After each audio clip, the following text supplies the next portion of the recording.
So again, if I can ask the next panel to come down, it's a cast of thousands. So I'll fill the gap for just a couple of quick comments. One is that Deeran and I were actually on a panel in D.C. on ocean policy last week on ocean policy, past, present, and future. But we work as a team. So he says things that I don't say and vice versa. But what I say is what I'm hearing today is something that actually came out of that panel very significantly. What's that? The thing you're not telling them is that I won a bottle of scotch off them. He did. He bet everybody, and nobody would have taken these odds, he bet everybody that I would not keep my comments to the 7 minutes I was allotted. And how many in the audience are surprised by that? Nobody. So he does, I know owe him a bottle of scotch, but what I wanted to say is what came out of all of those panels was the potential power of regional collaboration backed by stakeholder support. That came out of everybody's presenters. We didn't set them up with that, but that really was the challenge they said is if you really can self-organize, if you can identify some priorities, if you can then generate the stakeholder and political support behind that, to Gene Fox's point, that's how some of the change is going to happen. So again, not to give you a big responsibility, but you have one. So I'll turn it over to the next panel, and I'll ask Nick and Karl to come up, and they'll self-introduce, and the panelists can go. Thank you.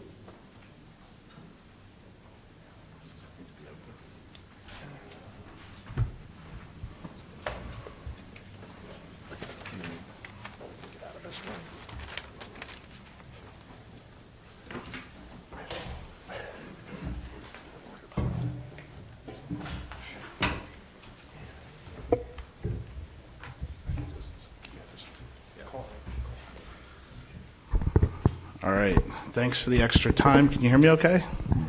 I don't have a long title or any title, but we do have lots of voices here. So I will do a brief introduction, and then we'll get to our panel. I'm Nick Napoli. I manage the Marco data portal with Karl. I also manage the Northeast data portal and other ocean management and planning activities for NROC, and those efforts are closely linked. I just want to give a quick introduction to where this sort of portal effort has been and where we are now. I was confirming with Laura that 10 years ago, I think, roughly, we're going to call this the 10th birthday anyway, if it's not, or 11. Virginia Coastal Program provided seed funding for the Marco portal. And I did actually confirm since we spoke last that I think I met you at a Macora meeting in 2009. I think it was called Macora then, an annual meeting, and saw your presentation, and we said we need to do that in the Northeast too. And in 2010, there were portals in both regions. Since, we've seen sustained and increased use, especially in the last 3 to 4 years. I would say, and that's I think folks have seen us do many presentations with the statistics. In the last 3 or 4 years, there's really been something that's been going on in terms of consistent use. We've seen increased fluency with geospatial data. I think there's a recognition of the value of standardized geospatial data products as a starting point for discussions. We talk about uses just quickly: offshore wind, offshore aquaculture, telecommunication cables, power cables, siting of a buoy, waterways management by the Coast Guard, including some port access route studies, the Navy for testing AUVs, state planning efforts, federal consistency reviews, establishment of geographic location descriptions, research and education. We hear, Karl hears this more than I do, but we hear almost weekly about a new educational use from K right through universities. And importantly, public comment.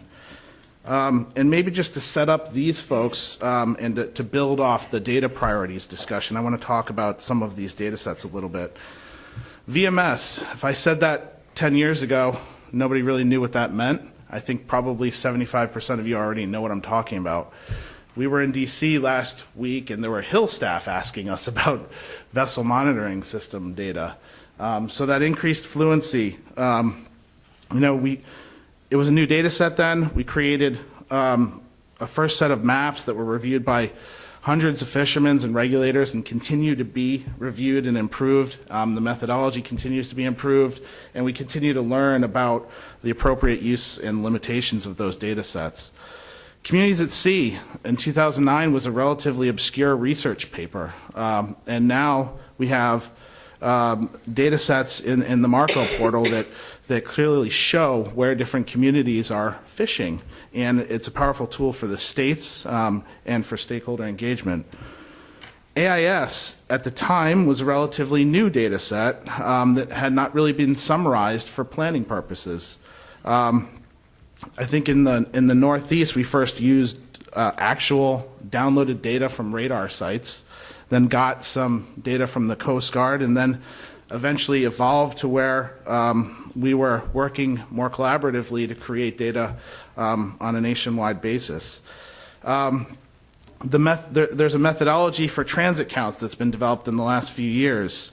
That was developed in the regions, and I tell this story a lot, and this will be the last time I tell it now that it's on videotape. But I was sitting in the 1st District at the Coast Guard office and showing some AIS data products that showed basically density of vessel traffic. And Commander Black, there's a bunch of people sitting around the table in uniform, and Commander Black said to me, "So why can't you tell me how many transits are going through any area?" And I don't know about you, but when anybody in uniform addresses me directly, I shake a little bit. I look for my license and registration. And as far as I know, his first name's Commander. So after shaking, I realized, well, he's the Coast Guard. Why don't we ask them? So we work with the Coast Guard, we work with the industry, and we developed a methodology for counting transits. That's the methodology that's used in the nationwide products that you see on the Marine Cadastre on Digital Coast.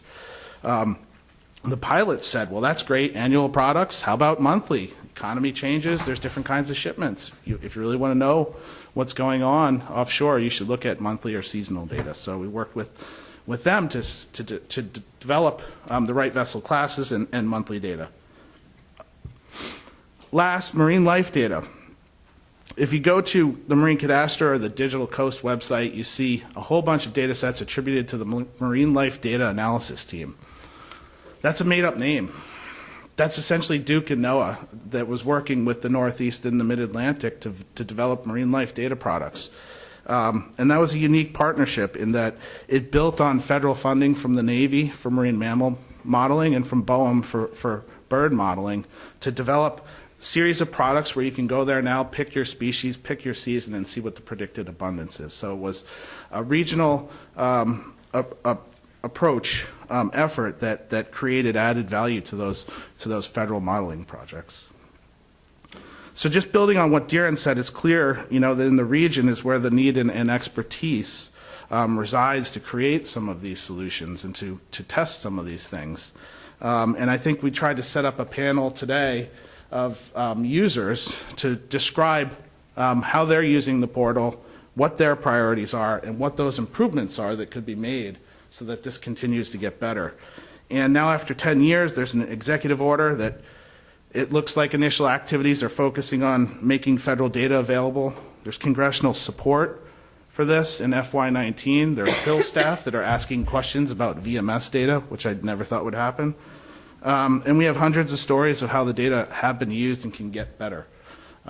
So with that, we're going to ask the panel to provide brief explanations of how they use the portal and how those data can be improved. But we're going to start with Karl giving a presentation about what the work plan for the Mid-Atlantic looks like, for the Marco portal looks like over the next year. And I'll say that Karl's fantastic. Karl manages the portal team and me. And like I said, I don't have anybody that works for me. I work for pretty much everybody in here, actually, including Karl. Yeah, not so. Are you up here? Good morning, everybody. So as Nick said, my name is Karl Vilacoba, and I'm with the Monmouth University Urban Coast Institute and a member of the Mid-Atlantic Ocean Data Portal team, which is currently this group of people that you see up on the slide. Us at the UCI, myself and Tony, Rutgers, the Blaustein School and CRISA, the Nature Conservancy, Chris Bruce down in Virginia, EcoTrust, who's our developer down in, or I should say across in Portland, Oregon, and we work under the guidance of Marco.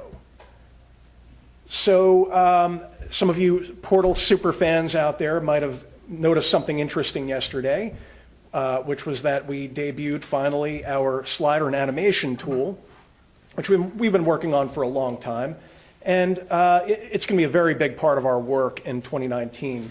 To start, we applied it to our monthly AIS vessel transit count data, which ordinarily would be a pretty big release in itself. But this is going to be something that we feel just makes viewing of any temporal data on the portal a whole lot more user-friendly.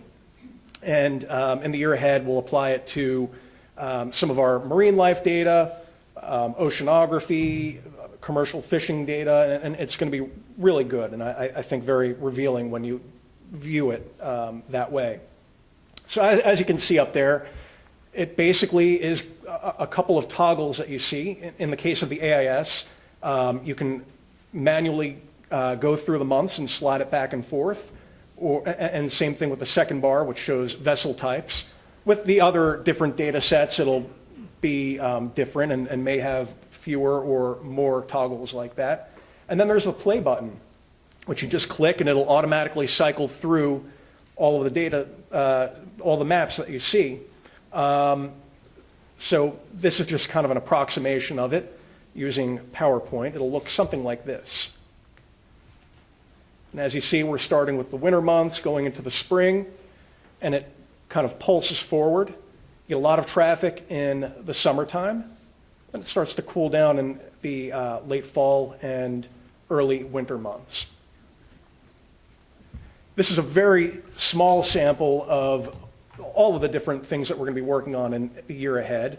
Can't go through all of them, but if you saw, I have a booth right outside of this door with the portal there. I'll have the full work plan printed out, and I'm happy to talk to any of you about any of this in further detail and other things that we don't have represented on this slide.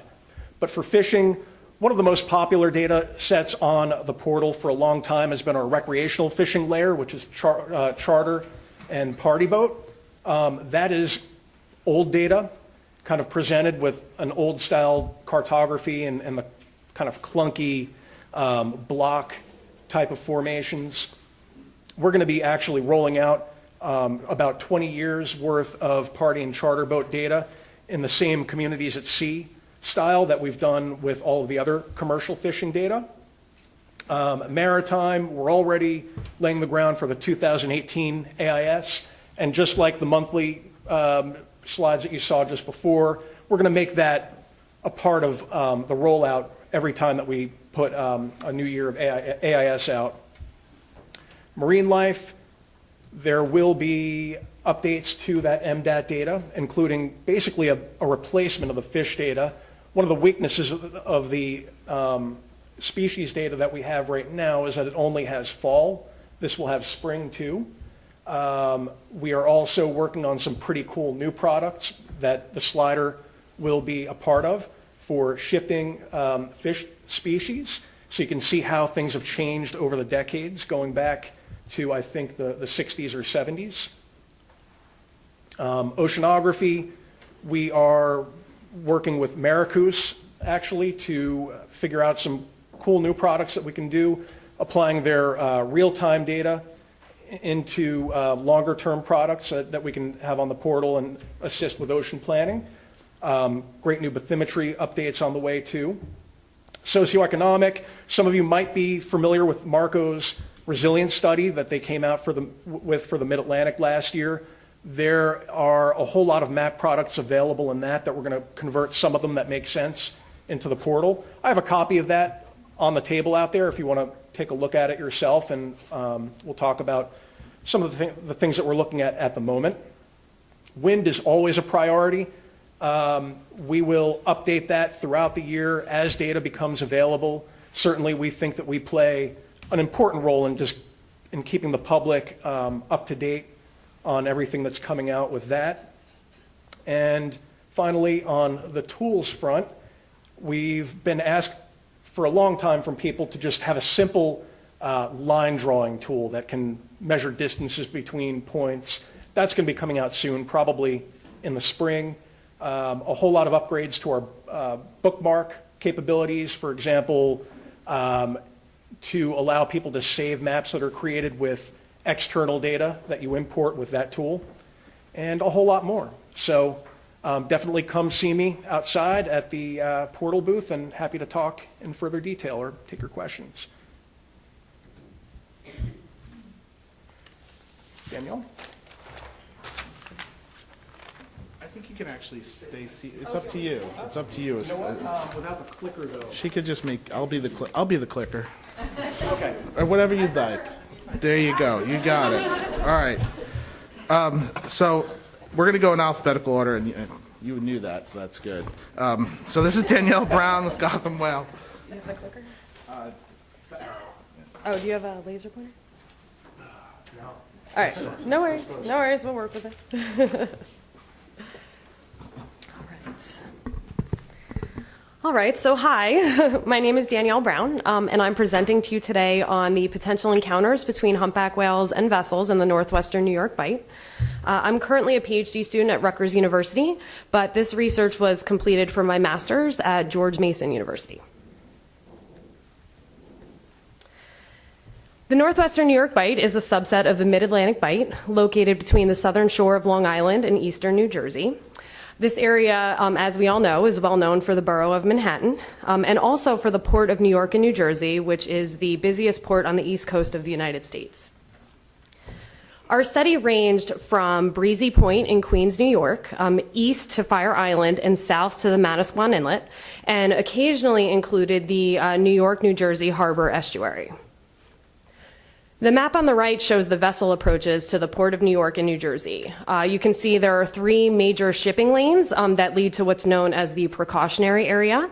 And ships are directed into 2 major shipping channels. We have Ambrose Channel that leads vessels north into New York Harbor, and the Sandy Hook Channel leads them west into Raritan Bay. I worked with Gotham Whale, a nonprofit research organization that collects marine mammal sightings in the northwestern New York Bight. They collect data in 2 different ways, through whale watching and also through citizen science reports. Their data shows that there has been a significant increase in humpback whales in the northwestern New York Bight since 2011. And the majority of these sightings occur during the summer and fall. The map here is showing the locations of all humpback whale sightings, mainly between 2011 and 2016. I used ArcMap to plot sightings over vessel density maps accessed from the Marco portal. These maps were created by taking AIS vessel position data and connecting them to create track lines. Density maps were created for cargo, passenger, tow, and tanker vessels, as well as a category called all vessels, which is what's shown here. This category included the 4 that I mentioned, as well as other categories such as commercial fishing vessels, military vessels, and those vessels that do not have a defined type.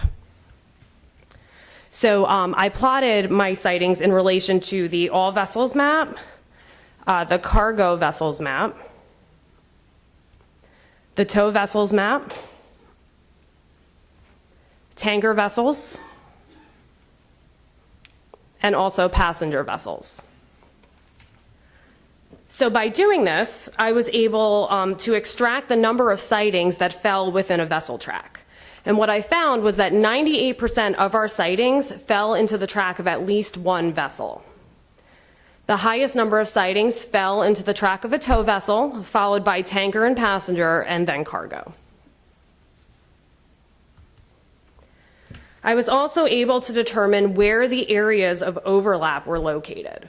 So here you can see that overlap occurred in nearly every shipping channel, but the highest amount occurred in Ambrose Channel, which is in this area right here, and also in the lower portion of the Hudson River. This high overlap here is interesting because there actually were not that many humpback whale sightings in this area, but the vessel activity is so heavy that even just 1 animal would be exposed to a very high level.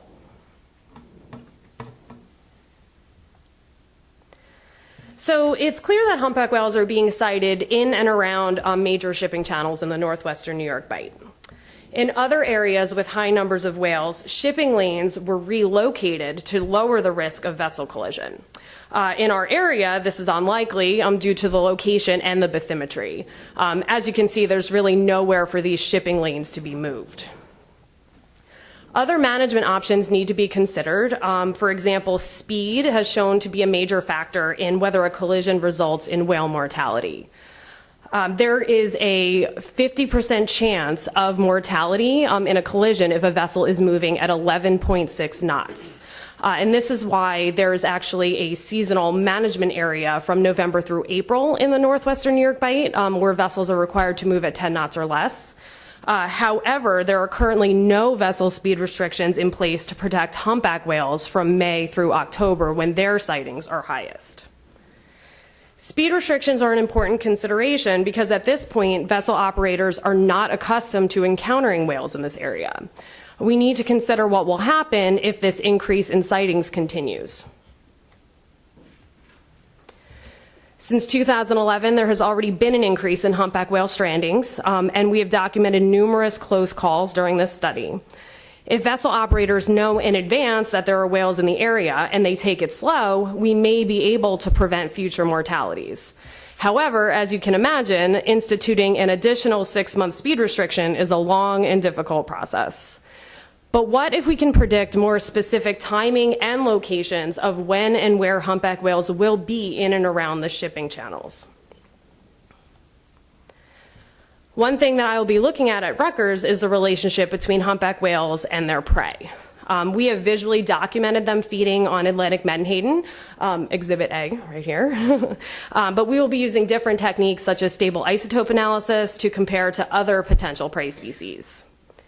If we do determine that Atlantic menhaden are their primary prey species, we may be able to use prediction models for menhaden to predict the occurrence of humpback whales.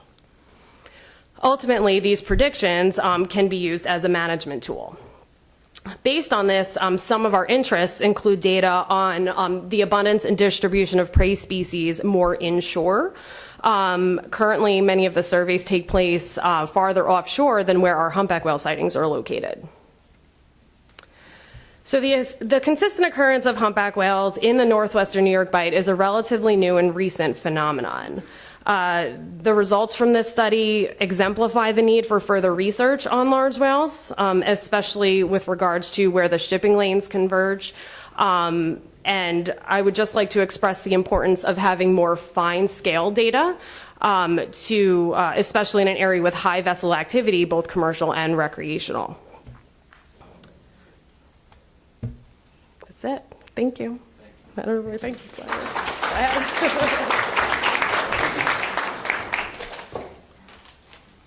Nobody clapped for me or Karl. That's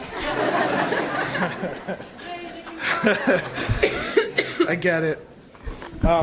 Matt Creelman, who thankfully is not wearing a uniform because I would start shaking again, from the Coast Guard. Good morning, and thank you for having me. And I am Matt Creelman from the U.S. Coast Guard, the 5th Coast Guard District, which covers basically from Shark River, New Jersey, all the way down to the North Carolina, South Carolina border. It's our area of responsibility. I work very closely with my D1 compadres in Boston to kind of go through everything here. I'm going to be very, very quick because if I went through all the times that I use the portal, I'd be here for hours and hours and hours. I use it on a daily basis in my job. One thing before I get too far along, I will let Byron know that you scared him. Byron's a classmate of mine, actually. So the fact that he scared anybody is amazing. Just real quick, and I'm going to try to stand still. I'm a trainer at heart, and I'm used to walking around, so I will tack my foot to the deck and not move too terribly much. Just a real quick thing as we're looking at this for the Coast Guard. A couple of years ago, we did the Atlantic Coast Port Access Route Study, the AC PARS. Where we use this information quite a bit. And just recently, within the last week, we put out in the Federal Register another port access route study to be begun on the east-west routes into each of the ports on the East Coast and through the Gulf Coast. So that study is going to be going on. So are we going to use this? Absolutely. But as we look through this, you see some wind energy areas up here as we go through it. And so I kind of throw on here, this is my area of responsibility, and since I did wind last week with Orsted in Philadelphia, I kind of threw this on. So I use this a lot for finding where, as we're looking for the maritime commerce and navigation safety, where the tug routes are going, how that overlays with some of the wind areas that we're looking at, where are the potential conflict points that we come up with, so that we can work together and try to make things as smooth as possible as we go. As you'll see, the first one was tug and tow. This is the large container vessels coming in and out of New York. And you can see they follow pretty well through the traffic separation schemes, and they get out into the wind energy areas as we go through it.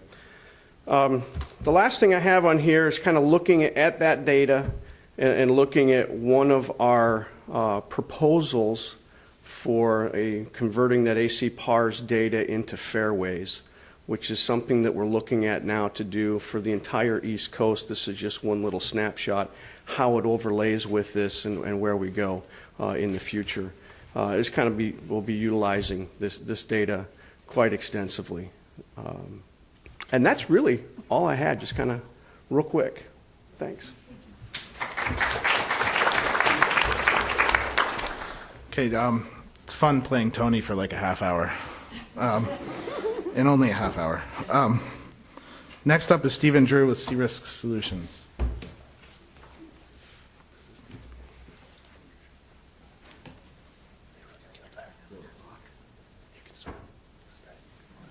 Page down here. Let's see. Thank you. I'm Steve Drew. I serve as the Fisheries Liaison Officer for Equinor Wind US, which has an offshore lease in the New York Bight area, and just one on a preliminary basis, one of the leases south of Nantucket, off of Massachusetts. A large focus of my work is on liaison and planning for coexistence of fisheries and offshore wind.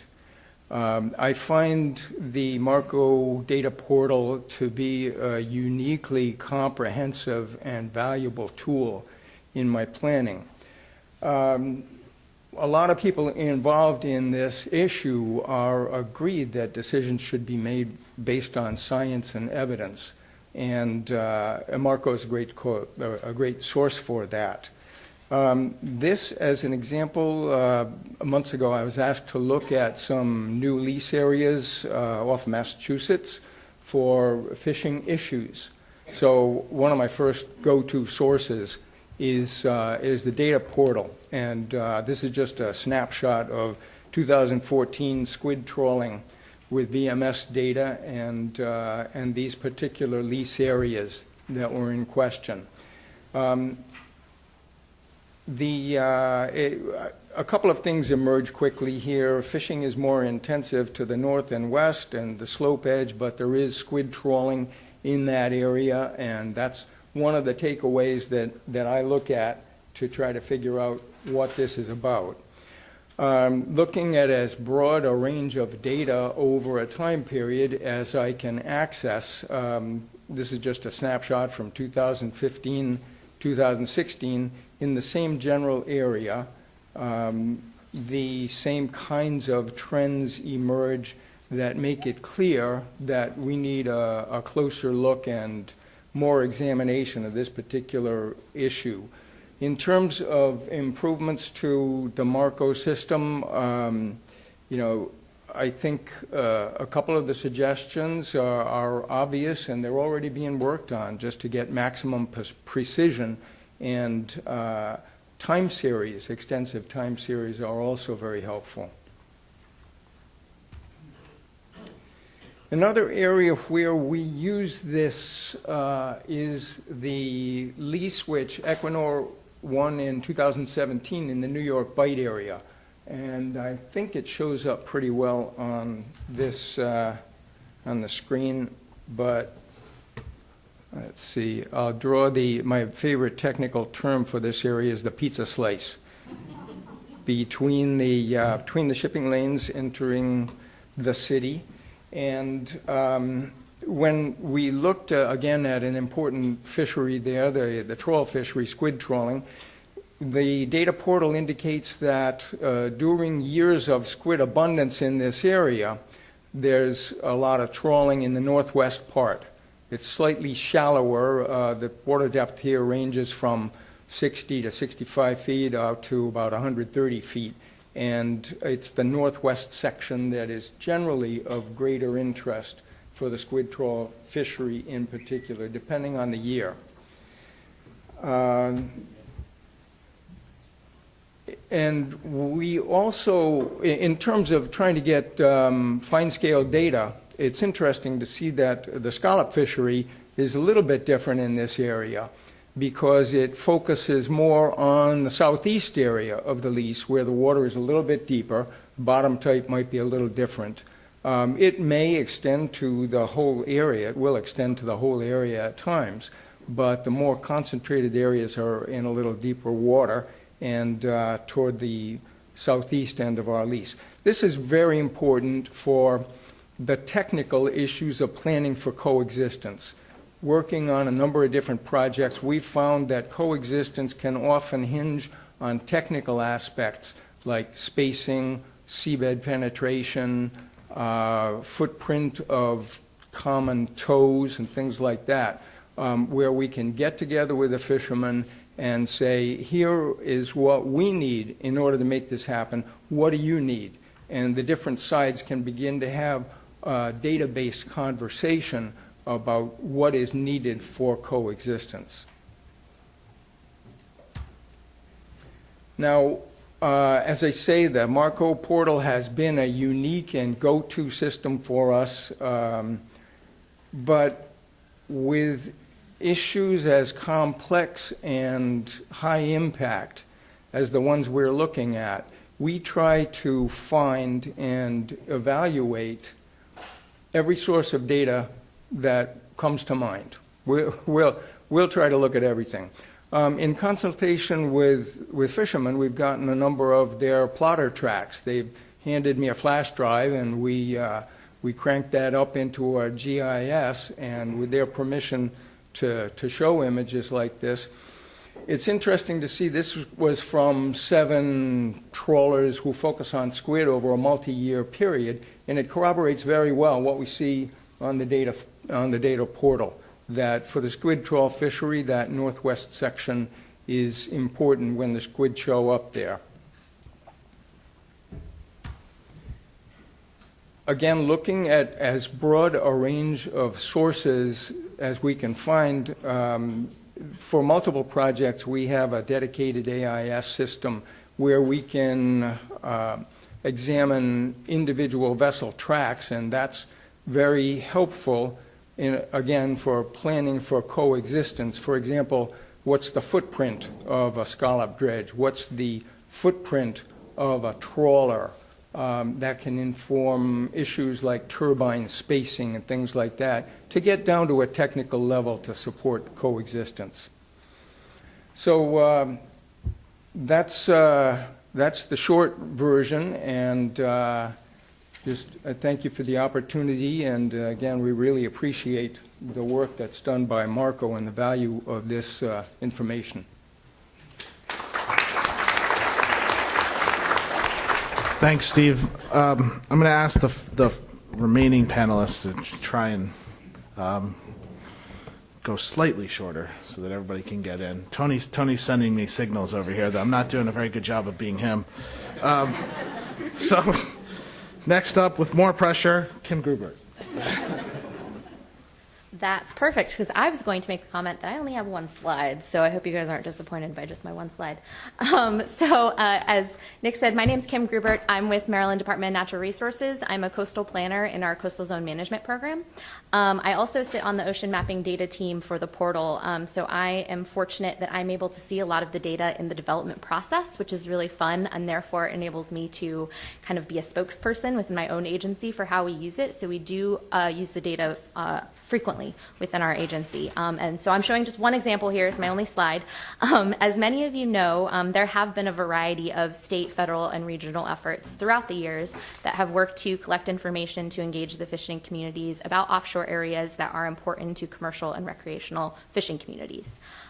So I call the communities at sea maps a little revolutionary. The communities at sea maps on the Mid-Atlantic Ocean Data Portal depict roughly 90% of the fishing effort for a selected gear type and year range that are reported through vessel trip reports.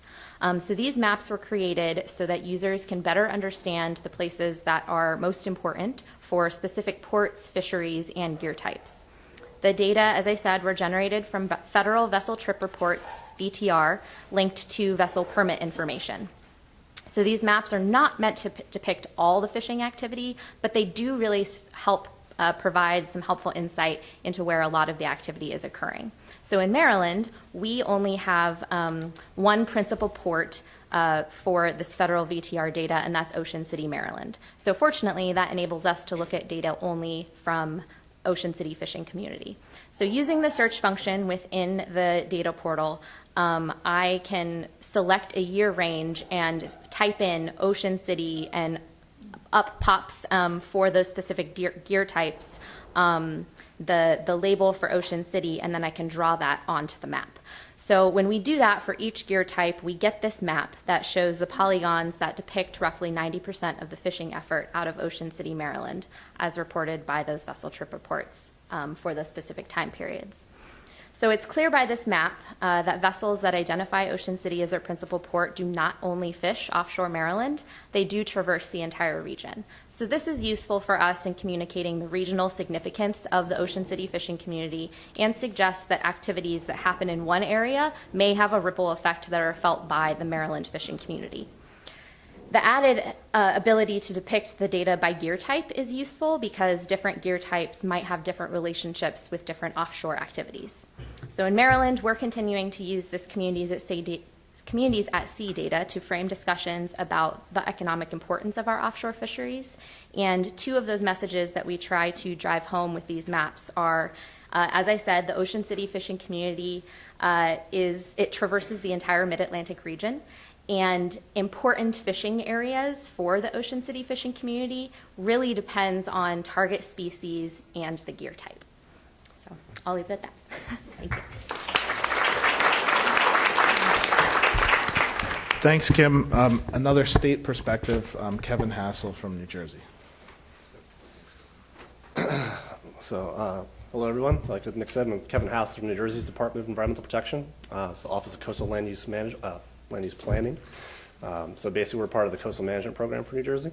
I'll be quick, but at a broader level than Kym and other people have been, because it's really just kind of showing, for us, how busy the ocean is. I mean, there's so much stuff happening out there, and there's so many different things that are interacting across this region that we need to worry about. And so, we're looking, basically this map quickly gets overwhelmed by all this data that's there with just a small fraction of what we have on the portal. Thankfully, we're not at the mercy of just these static maps, where we can actually continue to interact with this and also share all this information across our stakeholders and partners. It's really critical that way. Clearly, the Mid-Atlantic's home to a lot of different important ecological systems and a myriad of existing and proposed uses. We've got marine mammals, avian species, fish, to deep sea corals and canyons. The shipping is very critical to the region through all different ports. Telecommunication cables are critical in this area. We have robust fisheries and recreation, and just renewed interest in renewable energies. So that's driving a lot of stuff happening out there. For us, the portal gives us a great visual tool to examine the spatial and temporal nature of these resources. So it enables us to have a more robust internal discussions at our department, but also it's great for a way for us to engage with our stakeholders. It just provides a wealth of information and transparency to the kind of decisions that we have to make on things, so everyone else in the public and other stakeholders have access to a lot of the same information we have. As part of the coastal management program, it's safe to say that federal consistency is a critical part of the state and federal partnerships. State waters may end at 3 miles. You can kind of see where that is here, but clearly none of our uses and resources end there. So, New Jersey has a vested interest in all the things that are happening beyond those boundaries. So the red dots are similar to what Kym had shown. Those are, that's dredge from all the just New Jersey ports that are there. So.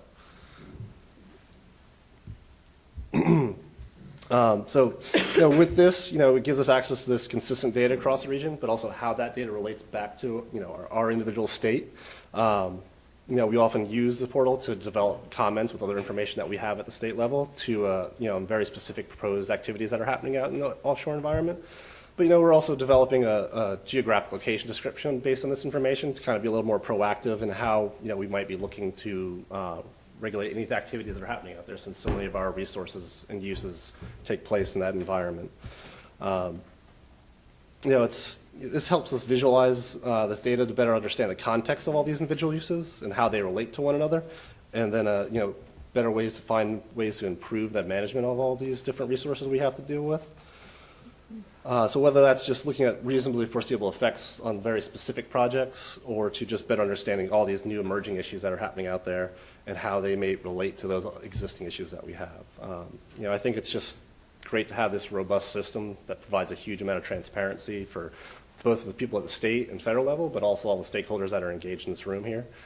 It opens up just, it's just a great proactive tool for everyone to actually use. So that's it.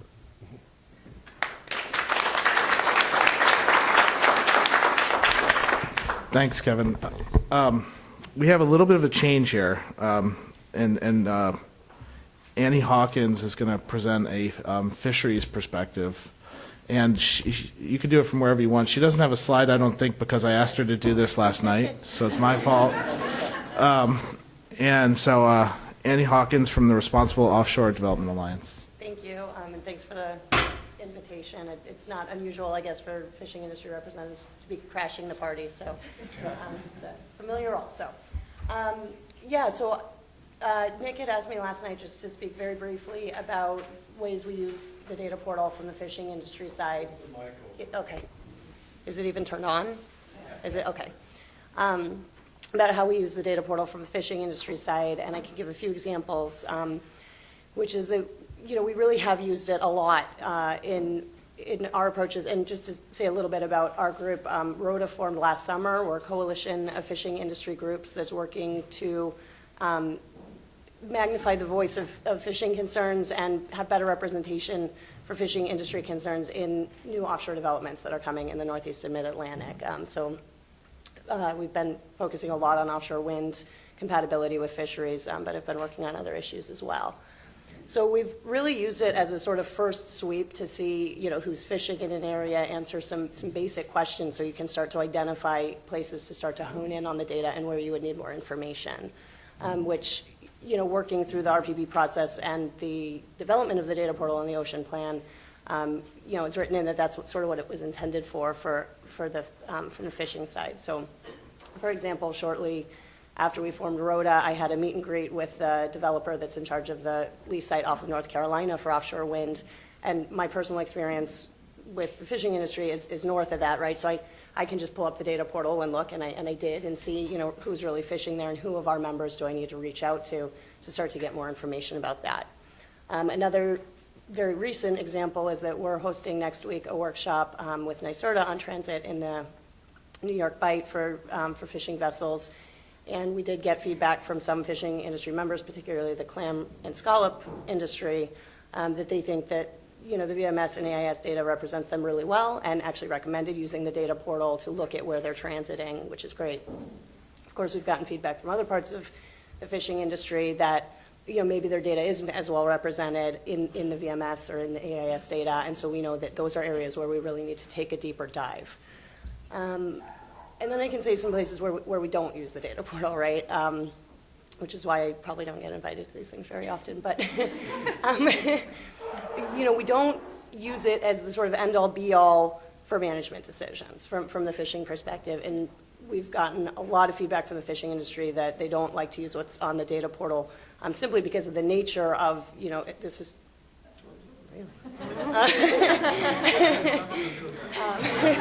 my time's done.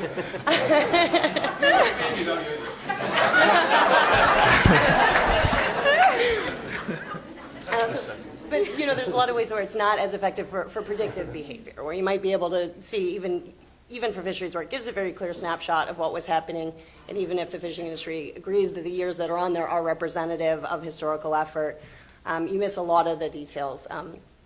One example of that is we have recent members that are local fishermen up in Martha's Vineyard, and who have recently made a lot of investments in fishing vessels, fishing gear, and permits. So their information is not going to show up on the portal, but if you're making management decisions based on what likely impacts are supposed to be, those are the types of things that you would need to consider that you wouldn't necessarily get in a snapshot like this. And so the last thing I'll hit on is that, of course, what's not on the portal and what's a really missing resource in terms of mapping and the data that's out there is the proprietary data that's held by the fishing industry and the data that the industry actually generates. And fishing industry folks, fishermen and fishing businesses are very sophisticated with knowing what data they're generating and what to use it for and how to look at it. And there's definitely a lot of interest in looking at ways to use that data and present that data so that it can inform better management and it can inform better coexistence, but that it's not used in a way that they would feel is misinterpreted or seen as sort of the end-all be-all. And that's something that we're looking down the road with RODOT trying to address, and looking forward to working with you all on it.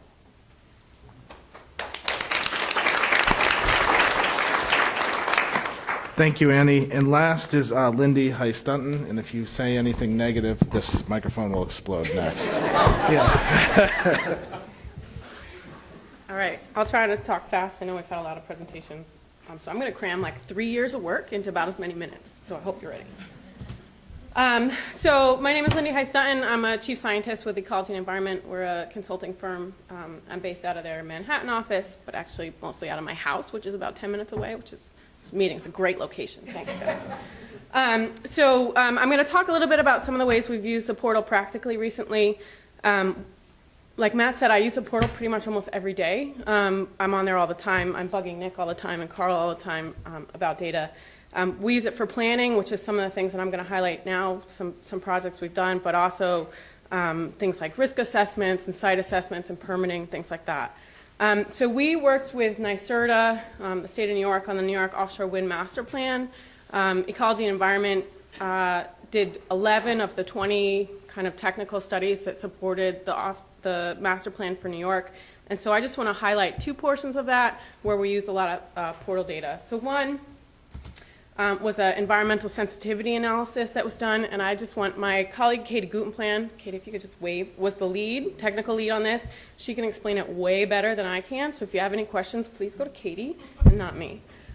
So what we did was we took all sorts of different data layers, spatial data on marine life, mammals, sea turtles, fish, all sorts of things, many of them from the portal or the MDAT team, and looked at them and created a model to look at basically environmental sensitivity to offshore wind. And so it was both at different construction phases, pre-construction, construction, and post-construction, and also seasonally.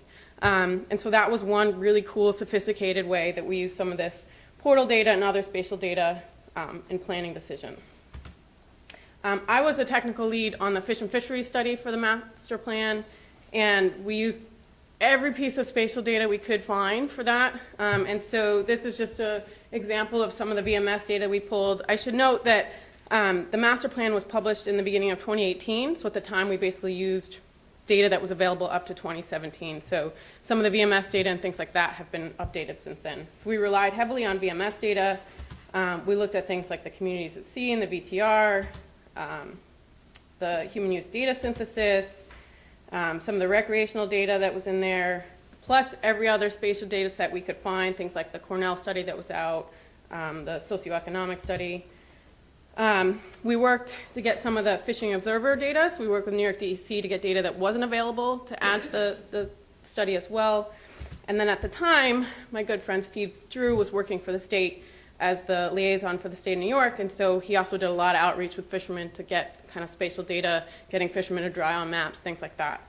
So all this information, not just the marine life, not just the fisheries, the 20 studies, all of those, all the technical experts packaged those together, made recommendations, our firm, to the state, and then the state agencies came together and made recommendations to BOEM. So this is a case where the spatial data from the portal, the decision-making bodies, the regulatory agencies came together and used this for decision-making. So the map here, it's a little bit hard to see, but kind of the lighter green, these ones are what's known as the areas of consideration. That's what the state of New York recommended to BOEM. And then those are overlaid with the full New York Bight wind planning areas, and then the areas, the primary and secondary areas that were released in November from BOEM, where they've been whittling it down. So anybody that's involved in offshore wind knows that this is kind of an ongoing discussion, hot topic, things that are going on now. So Annie mentioned this too. So we're now providing technical support for the state and for Rhoda in the transit route workshop that's going to happen next week. So I've been having phone calls with Nick and with Andy Lipsky and Doug and other people from NOAA, looking at different spatial data that we can bring to this transit workshop to kind of proactively look at this concern about transit through the Bight as more wind energy is developed, and to make kind of early planning decisions. So Annie and Lane from Rhoda have been working hard to survey fishermen to get them to kind of draw their routes on maps. So they've been collecting that, and then our GIS team has been digitizing that. So this is the kind of draft of where we're at now, of where we have to make sense out of these routes that fishermen have drawn and kind of see different areas that might be problems. But then we can pull things in like the fishing AIS, this is the transit count data, some of the VMS and things like that, and try to make sense of, okay, where do we have problems, where do we have issues, where does there need to be kind of transit corridors, those things. So if anyone isn't aware of this workshop, it's next week in Port Jeff, New York. So if you're interested and haven't heard about it, talk to me or Annie, and we can certainly tell you more. So that's all I got. Thanks. Thank you. Yeah. Do we have a few minutes? Okay, perfect. That worked out well. So we had a big panel, quick presentations. You know, I think there's obviously a lot more discussion now with a lot of practical uses and many others in the room about how to improve the information. And you heard some of that. And obviously we can't go through all of that today, but we wanted to sort of present a sense that sort of reinforces what Darren had said in terms of some of the solutions, the practical solutions and improvements coming from the region. So thanks to the panel. Thanks to Laura for the seed funding for all of this, and also allowing others to take her spot on the panel. And I think we have time for a couple questions. And Darren, by the way, there's not an invisible bush. There's a whole hallway. Good morning. Josh Kohut with Maricuz and Rutgers University. Mine's more of a comment to the panelists, and very excited to see all the different uses for the data sets, and we heard about the importance of gathering these different data sets and inventorying what data sets are available. And my comment is in thinking if we can add a layer to that about what the temporal needs are of the data set. So not necessarily a data set itself, but it was exciting, Karl, to see the addition of these different sliders for getting some of the temporal variability. And I wonder if the users could provide feedback to, I'm saying it as a data provider, what those temporal scales are that are most important to the planning process, and the data providers could also provide input on what temporal scale is most relevant to the data that's going in. And so just bringing that, I know it's a discussion that's been ongoing, and it's a hard problem, but thinking about how we capture some of those dynamics in a portal like this so it's just useful to all the different stakeholders. Thanks, Josh. Does anybody want to respond to that? Okay, I will. That's the reason for the slider is actually because people suggested that, you know, and deciding what the right temporal steps based on the question that's being asked has been a bit of a challenge, and we're having this discussion with you all about oceanographic data. Fisheries data comes up a lot, and we need to figure that out. It was a big component of the marine life data and how you can get, for different species, either seasonal or monthly data. But it's an ongoing discussion. Look forward to having it. Other questions? If nobody else has questions, I'll always have questions. Don't worry about that. Go ahead. Steve mentioned using other sources of data. So do you all want to put other sources of data into this data or not? And if so, what kind of would you want to do?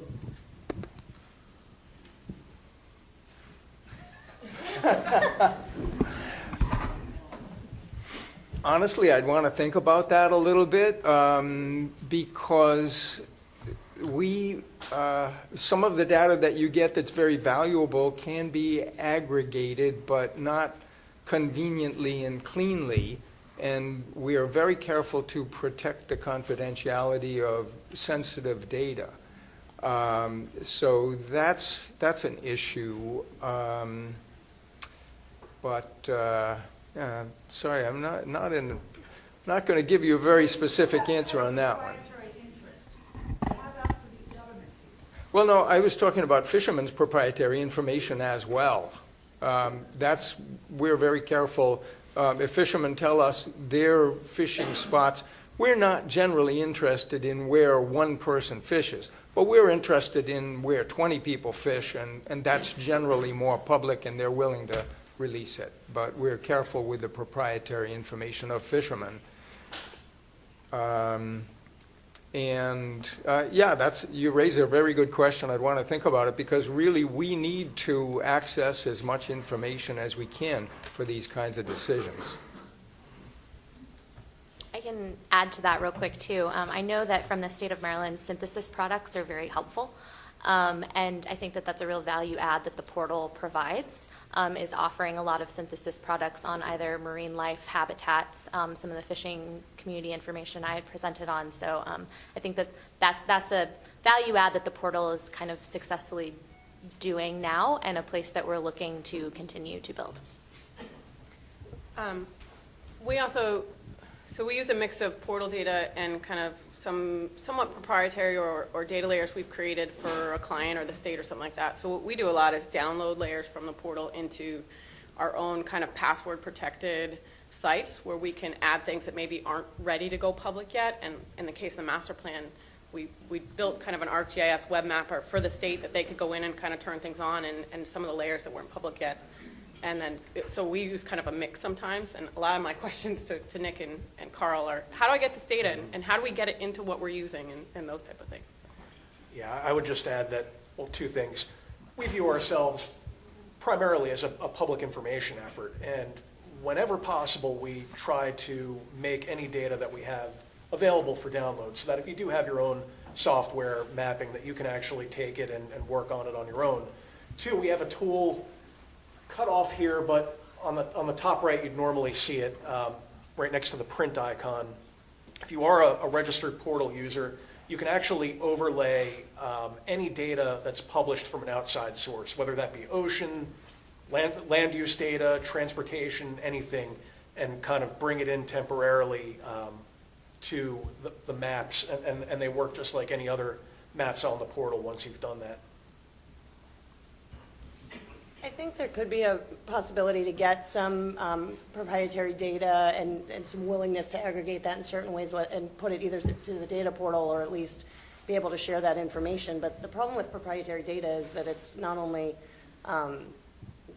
proprietary, but it's actually data that's valuable to the fishing industry. And so if people are willing to give up their data, they're doing that because they're expecting some good outcome, right? And the biggest fear is that data could be misconstrued or looked at in different ways that then isn't sort of ground truth backed with the industry and not telling the story that people are trying to tell or just missing some huge part of it, right? And so, but with the correct caveats and the correct approach to it, I think there could be some willingness to see some of that, but it's tricky.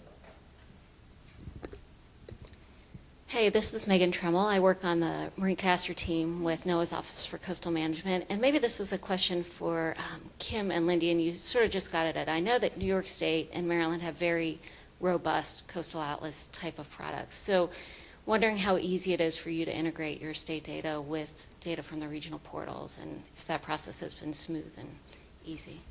Do you want me to take that one first? Okay. Well, Karl just mentioned this, but the functionality of being able to bring in other data layers, if you're a registered user on the portal, I can bring in some of the ArcGRESS data layers that exist on our Maryland Coastal Atlas data portal and seamlessly plug and play between the two. So likewise, I can take data from the Marco data portal and put it into our Maryland Coastal Atlas. So our Coastal Atlas, I mean, it is we have the entire Chesapeake Bay that we worry about as well. So there's a lot of Chesapeake Bay focused data. There is quite a bit of offshore data too, but not nearly the extent of the thousands and thousands of data layers that exist on the Marco portal.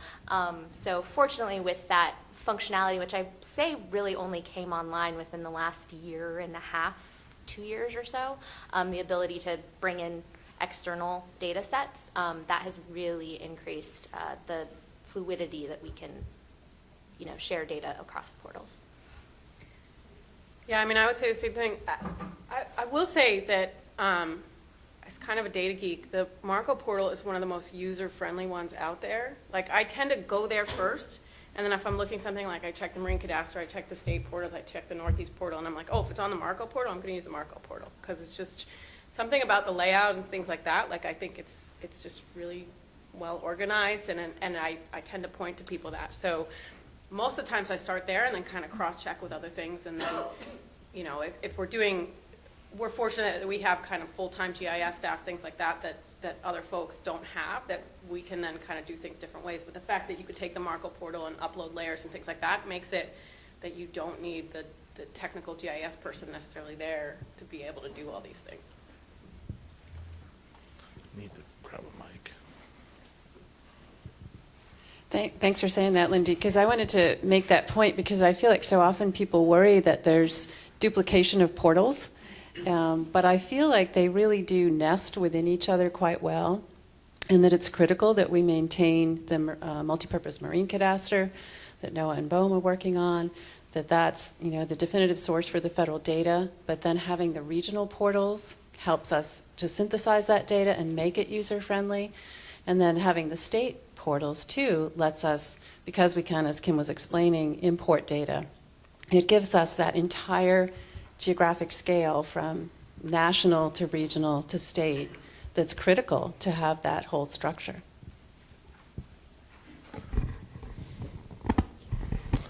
I think we're cutting into break, and I'm surprised Tony didn't grab the microphone and say that himself.